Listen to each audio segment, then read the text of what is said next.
Hello, my name is Damares, and I am Brazilian, and I'm here to talk to you about open doors. In my culture, when you leave a door open, you are saying that anyone is welcome to come. With our English weather here, an open door is not a very common. All of our houses are made to keep the heat in. Therefore, to leave a door open, it's not considered a good practice at all. In my home, we have many arguments with this because I always like to leave doors behind me open. One day, when I was at the church in London, I decided to apply this culturally custom invitation, and I left the door of our congregation completely open, despite the cold weather on that day. Right in front of the church was a bus stop where a middle-aged man was waiting for his bus. When he realized that the door of the church was open, he was surprised and intrigued.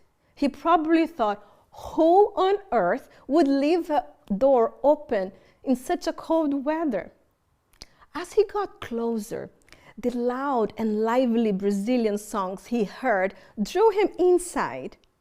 And then the curiosity grew within him, and one step after the other, he found himself entering in the church and surrounded by a whole bunch of Brazilians. Everything was in Portuguese. He couldn't understand one word. But this actually did not bother him at all. He decided to stay anyway. I went to him and I offered translation, and he accepted. At the end of the service, this man was in tears. When the pastor gave the altar call, he accepted the invitation straight away, and I heard him saying, "Everything is so different here." He felt loved, cared, accepted for who he was, not for what he was offering to us. He accepted the Lord as his Savior in the most traditional way ever, a simple altar call. What a surprise it was for me. I didn't expect that at all. We don't hear testimonies like that very often these days. I have to confess to you that I sometimes feel uncomfortable giving an altar call when I'm preaching an evangelistic message. I feel I may be invading people's privacy by doing that. But an open door is an open door. And on that Sunday, I learned the importance of the salvation message in our church and how easy it is for us to neglect the main message of the good news of Jesus Christ. In Revelation 3:20 says, "Here I am. I stand at the door and I knock. If anyone hears my voice and opens the door, I will come in and eat with that person, and they will eat with me."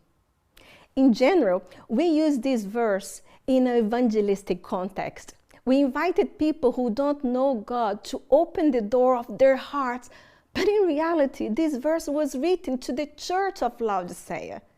You just need to go back a few verses and you will see that God is saying here, what God is saying here is that the church of Laodicea was busy doing their own business, but forgot to invite Jesus to the main part of their lives. They decided to stay warm inside while the owner of the house was left outside knocking and asking for them to open the door and come out of their comfort zone. Yeah, this word is for you, Christians, for you who is active in your church, for you who is a pastor, a leader, anyone who follows Jesus, who loves Jesus, who confesses that it is Christian.